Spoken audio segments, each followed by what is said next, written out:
Sitting here with Chris Parrino. He's nice enough to meet with me. If any of you guys don't know Chris Parrino, I'll let him kind of briefly introduce himself.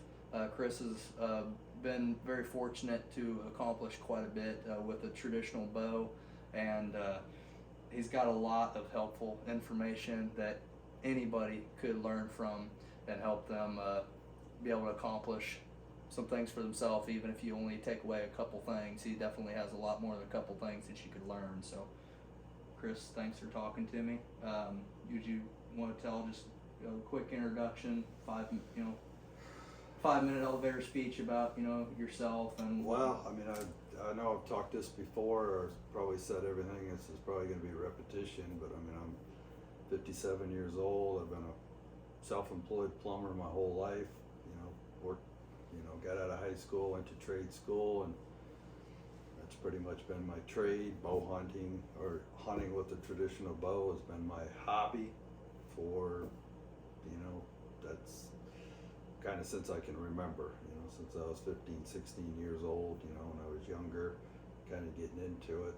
But that's, went to high school and got out, went to trade school and opened up a plumbing business. And, my dad was not a plumber, but and really me getting into the trades was to be able to have a little freedom to just kind of call my own shots, or, have a little bit more time than, working a job, getting 2-3 weeks vacation, to allow me to hunt. But which, over the years, it's proven to be good to give me time, but sometimes you work double time to get the time. So yeah, I mean, that's kind of, I got a wife that has stuck by my side through thick and thin, and I've been extremely fortunate that she's, put up with probably a lot more than she should have. But now she's she knows I like to do it. She's always kind of supported me and let me do it. And my kids, like everybody else's kids, have done sports and dance, and I got 2 girls and 1 boy, and a boy played ball, and I enjoyed watching him play ball through high school and little league, and my girls did gymnastic and stuff like that. And so yeah, I mean, I get up in the morning, I put my work boots on, I go to work and come home and do that, and then when deer season comes in or bow season comes in, I grab my bow and go bow hunting. So you've done quite a bit of western hunting, several western species. Obviously, venture to say you spend most of your time hunting whitetails. Well, it all boils down to it every season. I live in Illinois, so I mean, obviously, whitetail is what's readily available right here. So I get the whitetail hunt a lot. But no, I when I was younger,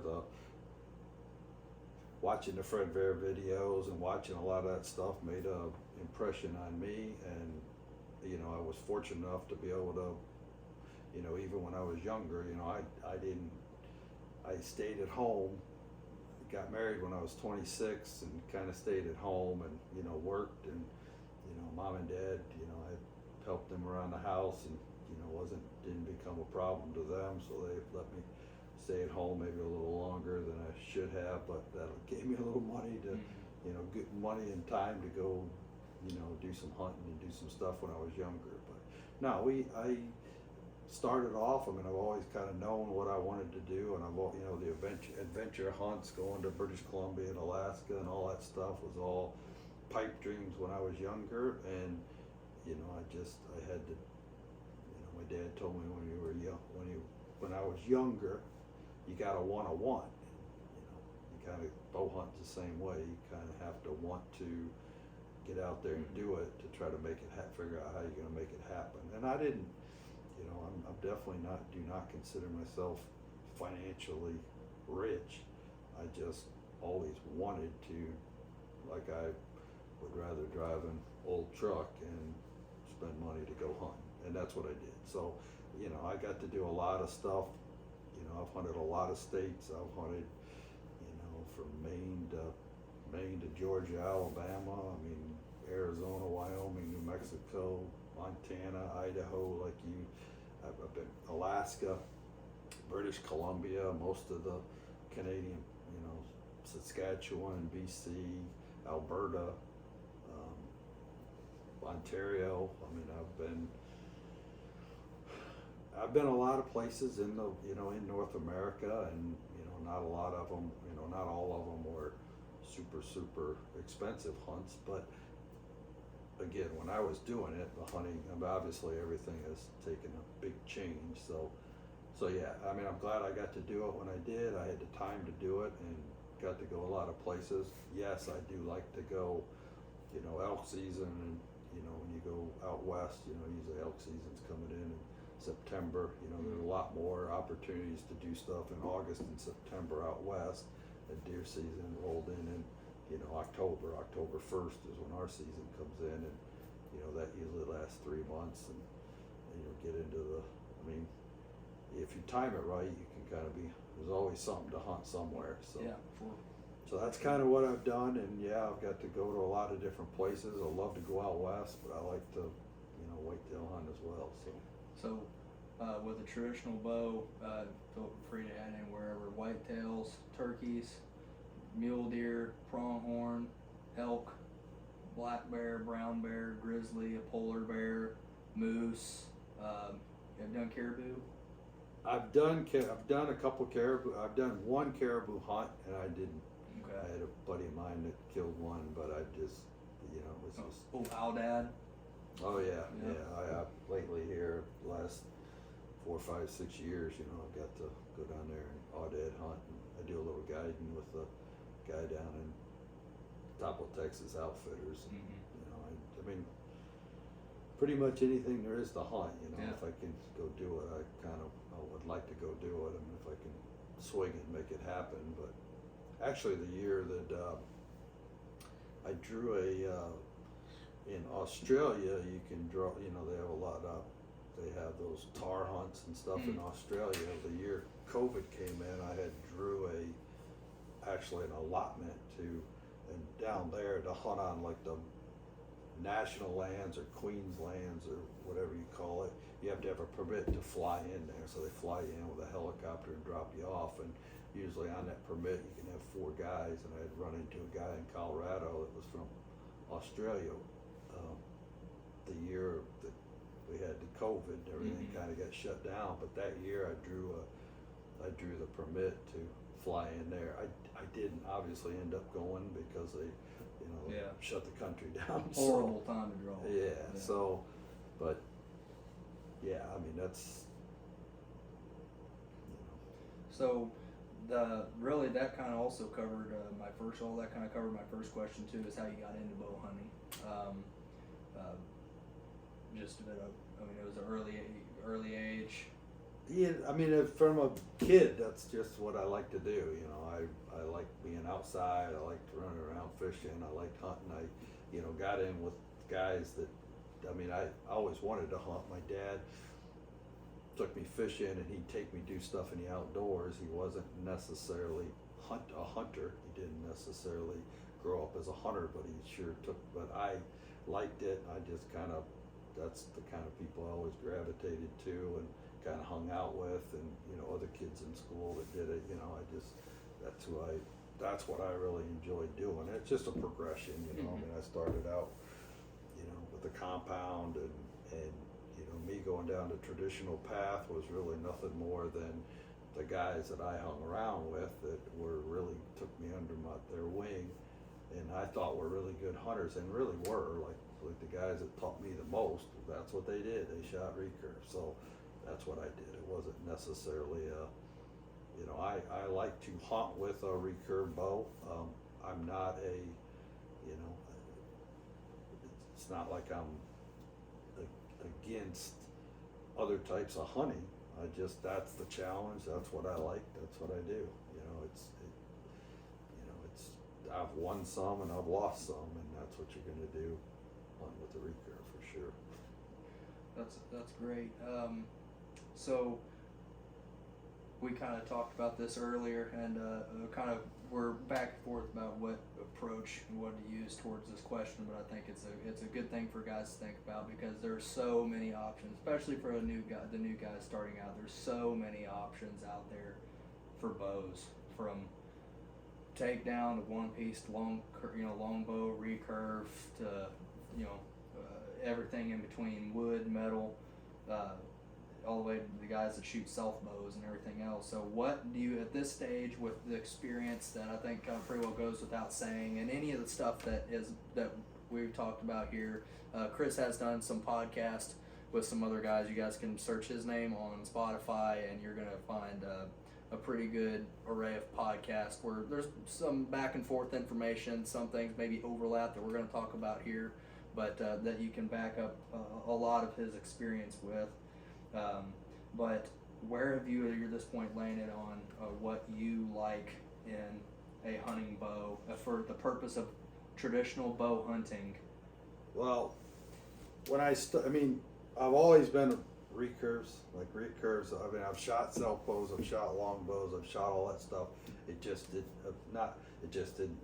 appeal to me. Like long bows are just not my thing. Takedown from the beginning, takedown recurves have always appealed to me. Wood bows, I like the wood, I like the nostalgia, I like how they look, how they feel. I like wood takedowns. I started building bows back in 91 and built them through 2006. So I had what's that, 15 plus years. Right at 15. 15 plus years that I'd build and hunt and all I did was take down recurves because I was doing a lot more. I mean, if you're gonna, a takedown recurve is nice. I mean, for several different, you can get an extra set of limbs. If you're going on hunts, they're easier to pack. You can always carry an extra set of limbs. If you can't shoot one weight, you can get another set of limbs that's a lighter weight. Sure. So there's a bunch of pluses. The biggest plus for me really was the traveling. Like I did a lot of flying, I did a lot of traveling, so I would, being able to have your bow and your carry on, stuff like that. Yeah. And I did. It used to be, not, now it's it's total taboo. But I can remember carrying my bows on the plane. Like what's this? It's a bow handle, and they put it back. It just was no big deal. Yeah. Like obviously you couldn't string it up with the full rack of quiver arrows in it, but I'd unscrew it and put it in socks and tuck it in there, and away I went. It was no big deal. And so that's the plus as far as the takedowns. Do I like takedowns? I really do. I got a Black Widow takedown, and I've shot a bunch of different. Right now I've got a Black Widow, and I'm shooting a kind of a 50s style winger bow. Both those guys, Black Widow, or most guys, the old Black Widow's heard of. Those guys are great guys. Like they're just terrific guys. And I've known Trent for several years and done some hunts with him, and him and I have hung out, and I highly respect. Like he is a phenomenal guy. He's younger, but he's a phenomenal bow hunter and a tremendous bowyer. Just an all-around good guy. But he built a one-piece takedown for me. I say for me. He built kind of what I wanted in a 50s style recurve. Like I've always liked Bear Kodiaks, the old 59s, the 60s, like those ears. 57. With the more slim handle. All that. Yeah. The Kodiak changed a lot in the 50s, like from 50 to 60. That decade there, none of them looked alike. They really evolved. But when you get to 57, 58, then you get to 59 and 60. The 59s and 60s, and those were sweet shooting bows. I had an original 59 that I used, and then Bear came out with the 59. And I've shot them a lot and shot those old bows, and they were good bows. They really were, But there was a few things that different things that I wanted or that I thought would be, So I kind of got with Trent and took a couple years or whatever, we were just talking, you know, I don't really know how it came about, and we kind of got to talking back and forth, and, you know, he threw something on paper, and that's kind of how his version of it came about, and, you know, it's a, you know, his bow is a very high-end, high-performance 50 style recurve. So it's kind of, to me, it's the best of both worlds. Mm-hmm. It's got the, you know, it looks, but as far as performance and that, it's top notch. Right. Like, it's just, you know, the handle was what I wanted, and, you know, some of the things that I personally wanted, but they just, you know, in the 50s, the old herders, and again, the old bears, and that was I thought it was a super cool design. I've always liked it. I've liked those style bows, but, you know, Trent just kind of put a modern fling to it, you know, just a little extra pizzazz there. And it's a neat bow. I will say that. I mean, you've had good luck. Now with it he's so far. he's making them in a 62 inch and a 60 inch, and again, you know, the handle's very repeatable for me. That's the one thing on a bow, like you have to have a repeatable grip. You have to, you know, I mean, the more repeatable you are in your shot, you know, and obviously if you're holding the bow or it's not sitting the same way, that's a problem. But he definitely, again, he got me exactly what, I mean, I have a very repeatable grip with that bow, and shoot it very well. So That's awesome. So yeah, if you guys have any interest in looking into the same bow, he's talking about Wingard Archery, Trent Wingard. He's got a website. You can go check it out or give him a call. And then Bear Archery, of course, you can check. They sell Three Rivers sells the 59 Kodiak, and then Black Widow. A lot of you guys will know that name as well. All great bows and great options. How big of a role has confidence played in your hunting success? And we kind of talked about this one too, and I talk to my audience a lot about the importance of confidence. If you're not, from beginning with your shot, I mean, if you're not, I've used the example before, like if you're going to go to the practice range, you've already accepted the fact that you're not going to shoot well that day, you're not going to shoot well. You know, like you have, confidence is paramount in traditional archery. So how would you say that's played into what success you've had with traditional bow hunting? well, that's probably a tough question to, like, there's confidence, there's cockiness, you know, I mean, are you confident, are you cocky? I mean, I would say that you need to be confident enough that you can hit what you're aiming at or shooting at your distance, and then, but you have to also know how you did that when you go hunting. Like most guys can, you know, shooting targets, and there's a ton of information out there about shooting, like there's no question. Shooting, tuning, all very important. I'm not poo-pooing any of it. I'm not saying I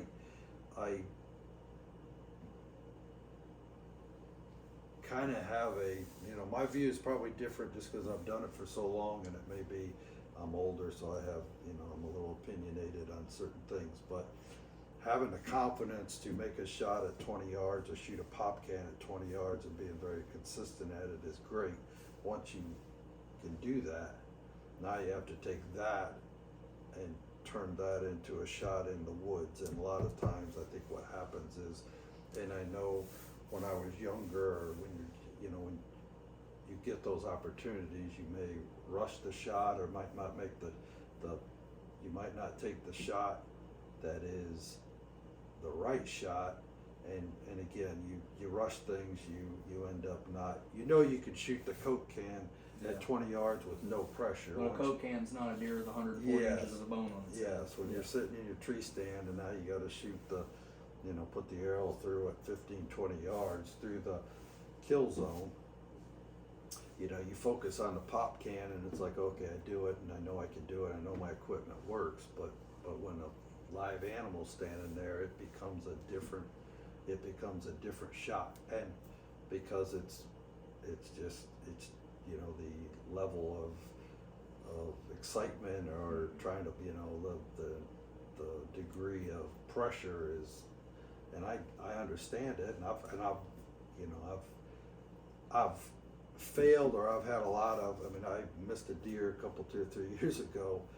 And I'd seen the deer 3 times that morning. It was a really, really nice 10-pointer, and just a tremendous 10. And kept seeing him, and finally he'd come by. It was like 1 o'clock in the afternoon. There was a doe come across the field and come right over to me. And you know, when the rut's on, if a buck's chasing a doe and the doe gets by you, that's, you know, buck's coming. And the doe had ended up coming by me, and the buck come and stood literally 10 yards from me, stopped. I mean, it was as good as the shot, as good as it could ever get.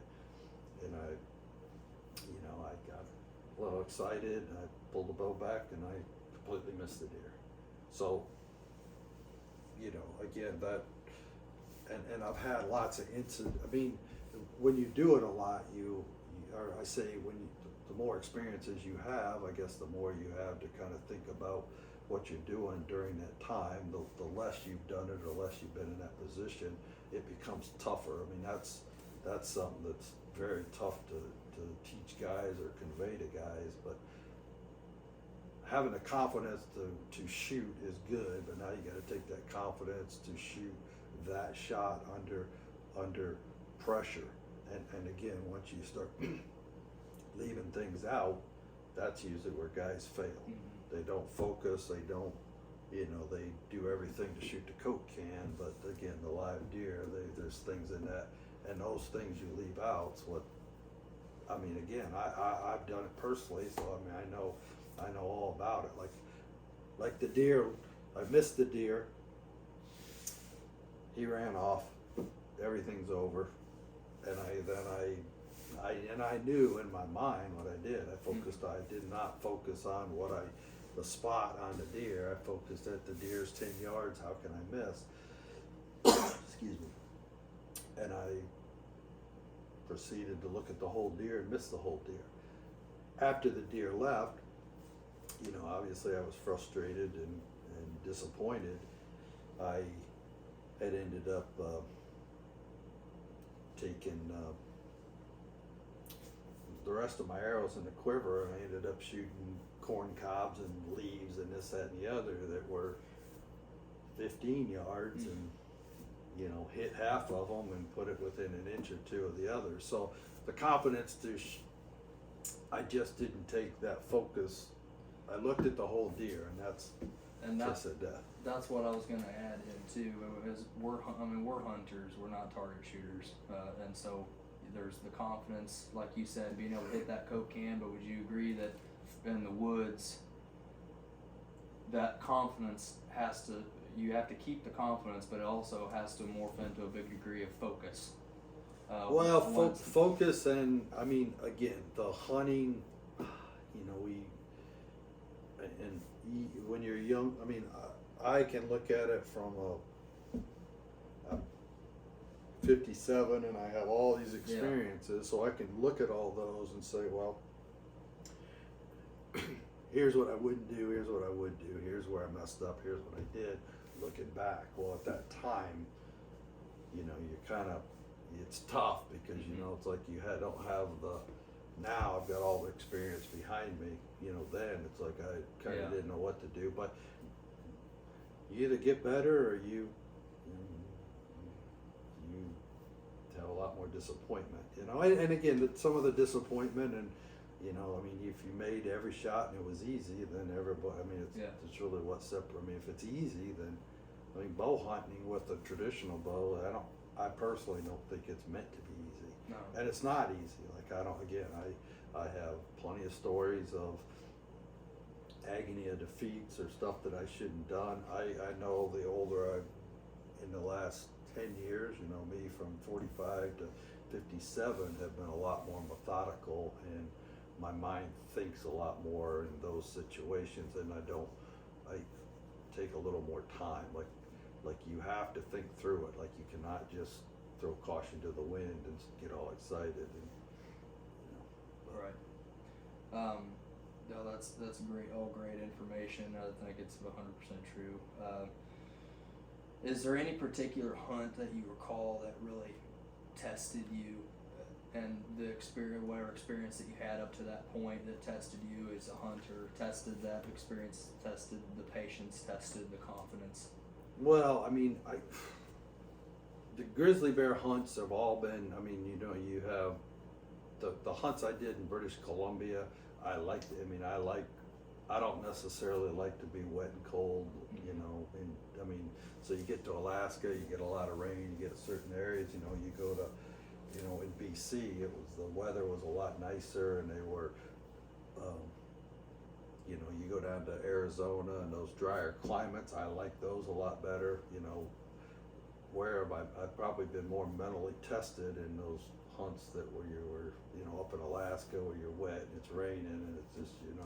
And then when you do make a shot, it's on a apex predator, not a big Yeah, buck. but again, it gets back to the one-on-one. Like the hunts that you suffer through that are really, really hard and you end up being successful are usually the ones you remember the most. I mean, it's really no different than hunting a white-tailed deer. You know, you spend a lot of time hunting a white-tailed deer and end up, you know, putting a lot of time in and effort and work, and then you get the deer, whether it's a 180 or a 120 or a doe. I mean, it doesn't, That's a you great know, point. with a recurve, it's all hard. It is hard. It's hard, and it's meant to be. And you know, to not get on a tangent of the social media and the easy button, but it's we really have, you know, unfortunately, it's a lot of people see stuff that's just not reality. Yeah. Like again, you start looking at what other people do, and that's probably again the one thing that.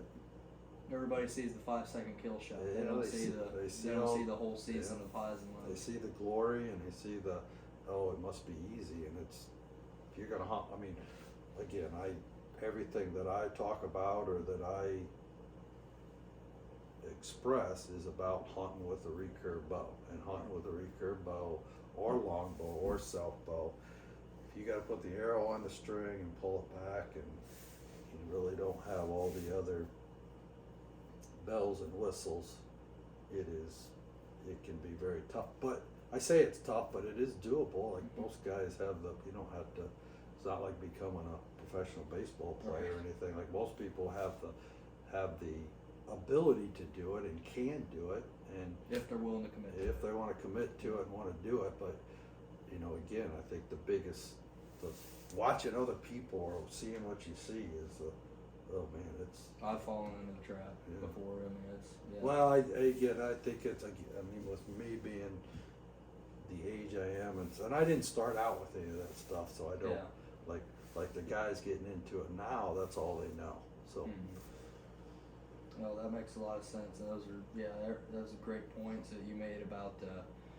Like you said, it didn't matter. You could have been hunting. You could have been hunting grouse in Alaska. I know it would have been, you know, as the fact that it was the weather. The hunts. I mean, I told you I went caribou hunt. I never killed a caribou hunt.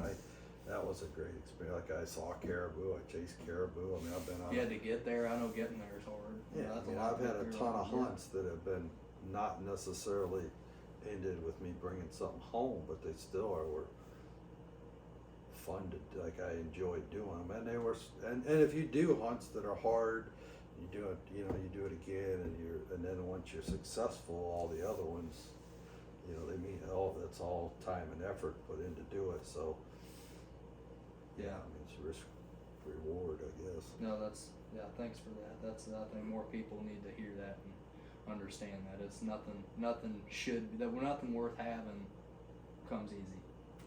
And, well, you know, they say bow hunting is, I mean, what's a sport? You know, if it's a sport, it's not really meant to be, you know, a sport is usually something you do, and there's a little chamming.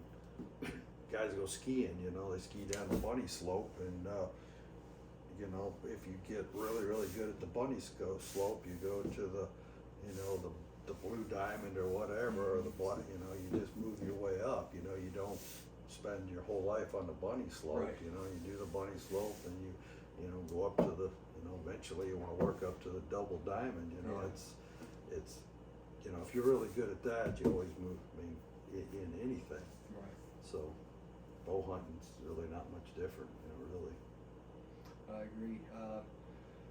What, and you kind of touched on this, and we can break into it a little bit more. What do you see lacking in people nowadays that's holding them back from being successful in the woods with a traditional bow? Well, again, you have to want to do it. You have to want to spend Right. a lot of time doing it, and then, like I said, can maybe kind of accept that. Like, I think now, quite honestly, like when I started, I didn't have access to near the equipment or stuff. Resources. I didn't have near what was out there. I mean, it was go out and look at, try to basically figure out what the deer were doing, whatever I was hunting, what they were doing, and put myself in a position to get them shot. Nowadays, we really have, again, without sounding like a crusty old curmudgeon, it's the easy. I mean, it's everybody searching. See, it seems to me that everybody searches for an easier. It's not how do I become better and how do I become better and how do I, accomplish what I'm set out to do. It's how can I buy my way. It's equipment does not make you a better hunter. I mean, I know lots of guys that have a ton of equipment and have the best of everything. Doesn't make you a better hunter. Having the best bow doesn't make you a better hunter. Having the best arrows, having the best clothing, it makes you a guy that's got good equipment. It doesn't make you a good hunter. Like there's a lot of, I hunt with a lot of guys, and I've seen a lot of guys in the field, and a lot of the best ones all have, there's a way that they think, there's things that they do, and they all kind of have their own way of doing things, and everybody's got to kind of come into that. I mean, you want to take direction from people that have been successful and kind of maybe learn from their mistakes, and but you also have to be, some guys just aren't willing to listen.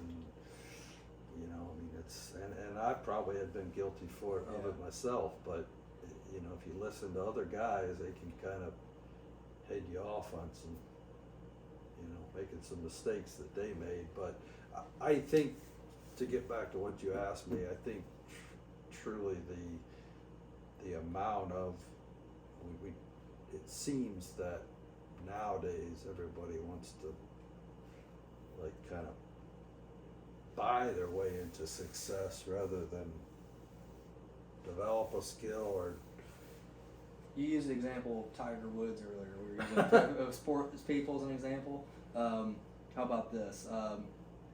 Tiger Woods would still be Tiger Woods if he was using if he was using a set of golf clubs that he bought at Goodwill.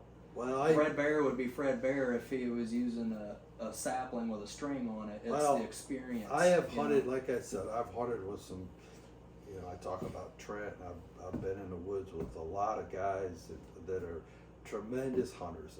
And I've had and I've learned from a lot of them. Like everybody knows Aaron Schneider. Aaron Schneider is, and I've hunted with him. We've been on trips together, but Aaron is fortunate enough to have really good gear, and but you could take Aaron to Walmart and buy him a bunch of equipment, and he's still at Walmart. Yeah. Like it don't matter. Like Right. he might complain about it, he may gripe about it, he may say this stuff is junk, but that if you say, well, this is what you get, we're gonna go hunting. He's still I'm still gonna bet my money that he's gonna be successful. Absolutely. Because of his Right. mindset. Like Right. I've seen his, and again, An experience. Yeah, you buy good gear is great. Binoculars are good gear, good clothes, good, good bows, good. I like it. I like good equipment. I want good knives. I want all that stuff, and I like it. And if I find something that works for me, that's what I use. Like there's there's a lot of good gear out there, so you got a lot to choose from. But again, the guys that are super successful are, it's really not the gear that's doing, it's their mind. I mean, a guy that is a good hunter or just can kind of, and again, all them guys, I mean, I everybody knows Aaron. Aaron is, would readily admit that he's probably done, learned a lot of stuff from time in the woods and, making this mistake or doing that, but then he learns from it and goes on. But, he's, he's a very good shot. He's very good, he's got a lot of, I don't, I'm successful and I can't do, I'm not in his physical shape. I can't pack as much. I can't shoot as well. There's a lot of things I can't do that he can do, but I can still be successful. And again, you don't have to be, but you have to understand it. Like, you have to understand that sometimes it's what's up here. It's not. And again, I'm not saying you don't go buy the best binoculars and you don't have good gear. You got to have them. You got to know how to use them. But there's a. If you don't know what you're doing, you can't buy your way to success. No, you can't. You can't. Having the best clothes, the best binoculars, the best gun, the best bow is not going to make you successful. I love that. I've gone through my own evolutions of that, of buying stuff and trying stuff and thinking that something was going to help me and it hurt and it ultimately hurt or whatever. And some things people ultimately got to learn for themselves. But you did it.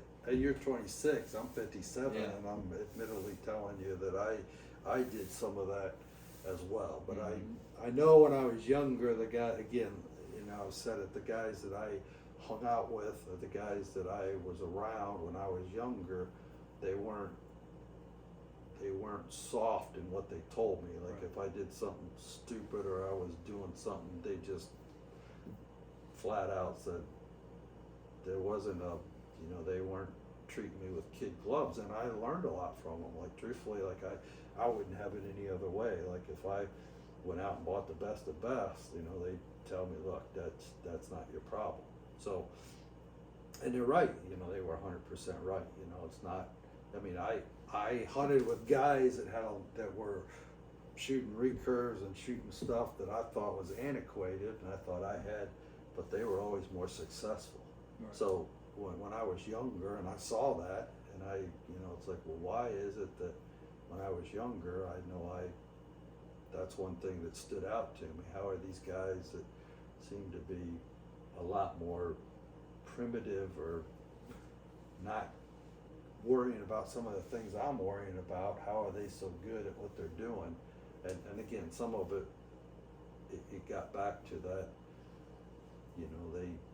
they were better hunters. I mean, they were better hunters, they were better in the woods than I was. Mm-hmm. So it wasn't, even though I had better gear, it didn't make me, which I saw it when I was younger, and it's like, well, it's not the gear. I like the gear. I like having good stuff, but this is not what's going to make me more successful.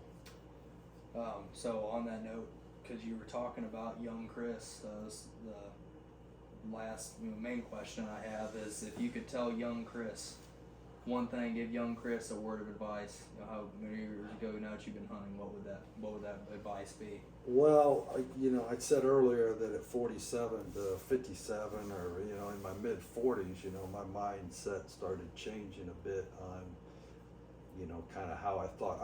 I know when I was younger, and again, due to inexperience, I didn't take the time when I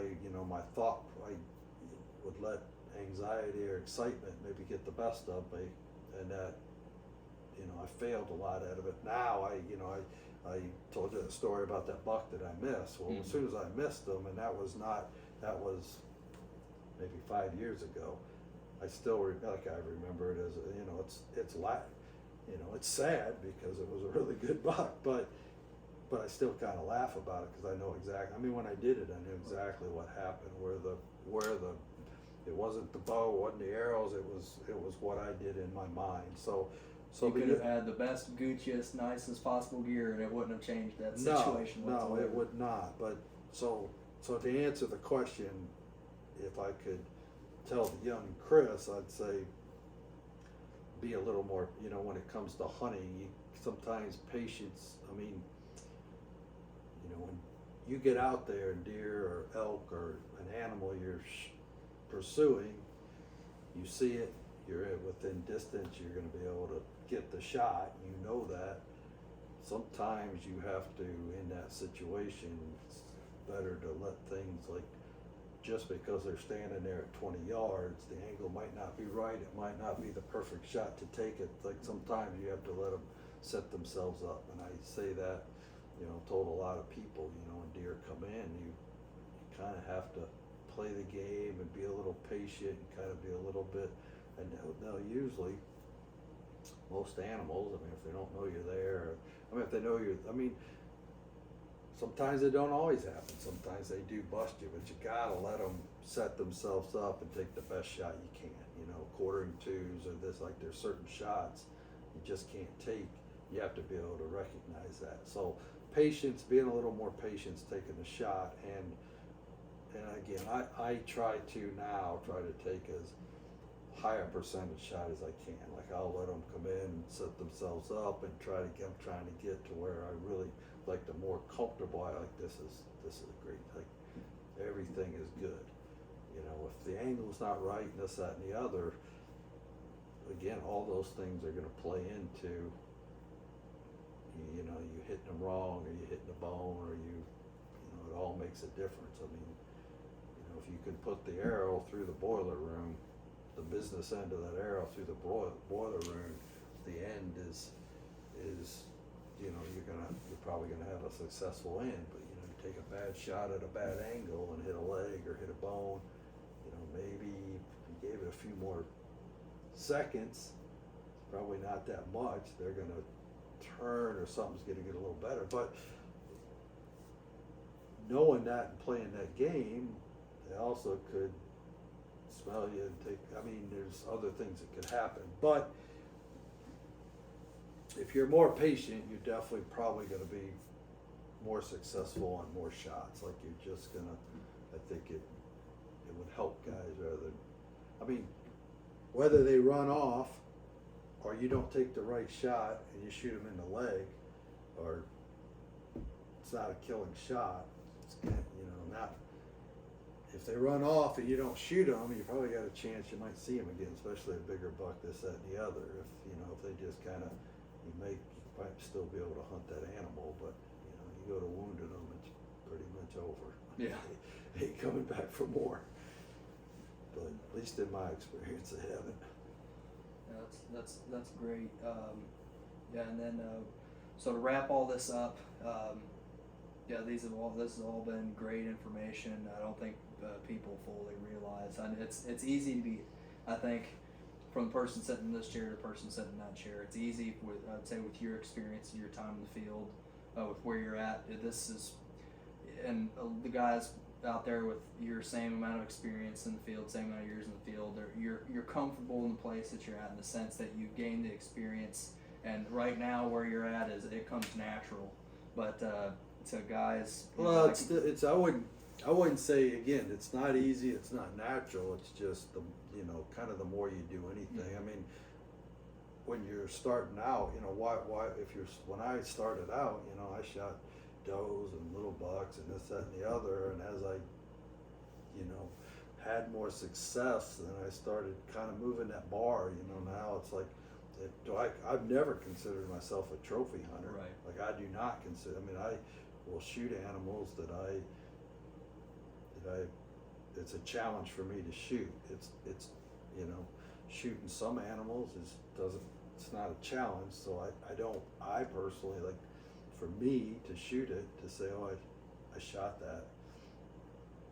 If I'm not, this hunting is it's not catch and release fishing. Right. Like there's some finality to it. Like once you shoot, if you shoot something and you're not happy or feel like you accomplished something, I don't know why. Like, is it just about the numbers, or is it like and I'm, again, I come at it as have been through a lot of the stuff that I talk about and maybe made certain mistakes or done things, but, you know, my hunting now is, I don't know, I mean, I hunt what I wanna hunt, and I, you know, pursue the animals I want to, and if it's a challenge to me, then that's what I'm after, is kind of that challenge, you know, but to just, you know, shoot a bunch of animals just because they're standing in front of me is, I personally am, and I'm not, but if you took I don't even want to say a kid, but somebody that doesn't have that experience, then personally, I think they should, if you've never killed a deer with a recurve bow, then my gosh, you know, go, you know, shoot something it don't have to be a 160, like it don't have to be a 160 or 180 or what, you know, it's do it and be happy that you know, accomplished that, because that's what you're going to build on for the other, you know, you don't want to start, I mean, you don't want to start out with a bunch of 180s that you're missing, and you don't want to be learning, I mean, it's great to have those, but most guys, including me, don't have that opportunity, does not come along every day, so I'd like to learn up to that point. All that goes to say, though, that to young guys like me, and a lot of my audience, believe it or not, is between that 25 to 40 years old mark. There's a lot of wisdom in everything that you've well, that I mean, you've answered here that we can learn from. So it's you know, I go back to, it's a hobby, it's a sport, it's, you know, it's meant to be hard. You know, guys that aren't, you know, you can't look at guys that have done, you know, I could look at all the guys that have killed more than me and say, and it becomes intimidating, but traditional archery is, it's rewarding, like you know, again, I've shot, you know, I got into building bows and built them for 15 years, man, everything I took with bows I built, I was, and again, we go, not to go back to social media or what, but I grew up in, you know, a little different time, like when I shot something, I come home and maybe 10 people knew what I shot, not the whole world, like, I mean, if I went and shot a good elk, the guys that I hunted with, you know, there's 10, 15 people knew what I did, or if I shot a deer, if I saw, it wasn't, nowadays, it's, again, the whole world, you know, I don't know if all that's that great, because, you know, there's always going to be somebody that's got more money than you, there's always somebody who's got better property than you, there's always going to be somebody that's got more than you, but, you know, you go out with a traditional bow and make a really good shot on an animal and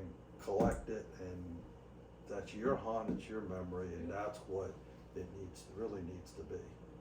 And if you start younger and do it, you end up getting to be one of, you know, you do it long enough, you become, you know, at a certain point, you become a guy that's got quite a bit of experience doing it.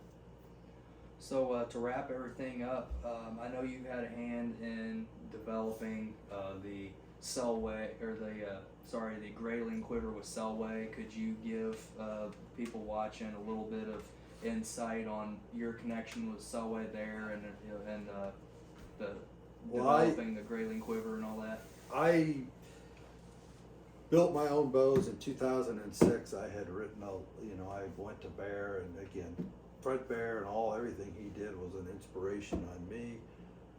And, you know, always kind of, you know, the Bear bows is something that's, you know, Fred Bear bows and Bear takedowns. Like, I just liked all that stuff, and you know, that's what I did that for, you know, a number of years, and Bear, and I don't know exactly the time frame, but it was like probably late 60s or whatever, but they made several different quivers, and they were wire framed quivers, like spring arms, and they made spring arm, and they made bolt on, and I mean, but they were like a wire frame green, and they had that hood, you know, the Bear hood, and I had a few of those. I didn't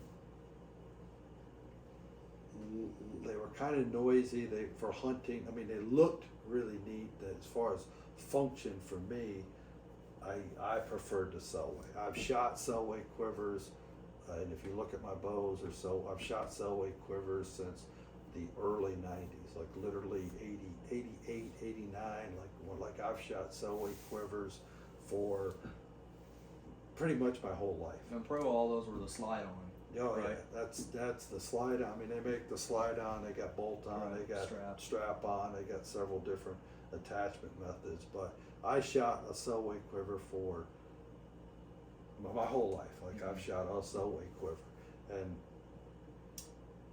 I've always liked the spring arm quiver, the nostalgia, that hood, that cowl that Bear had. So I had went to Bear and talked to him about it, and I ended up getting a licensing deal, and I took that hood and we kind of built a mold, recreated it. As you know, we changed a few things. It's a little deeper. There's a few differences, but it's made out of like a Kydex type material, that thermal molded plastic, which the original ones I believe were made out of an ABS type material, but the ones that I'm doing are out of a Kydex type material, which is extremely tough stuff. Oh, yeah. I mean, it's I've owned one. I was very impressed with it. Yeah, I mean, it's not a cheap plastic, No. but by no means. It's thermal molded, like a gun holster or what have you. It's tough stuff.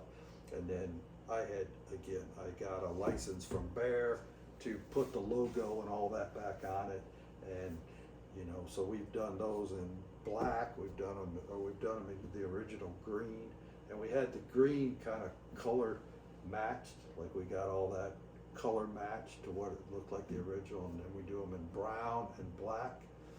And now, quite honestly, that style has morphed into, Selway's got their logo. We do a black one and a multi-cam and green one, and black. We got a Black Widow logo on some. I mean, we've done a bunch of different logos on those hoods, and again, the guys at Selway, it's a small company. I mean, there's Debbie and Andy, Debbie and Drew run it.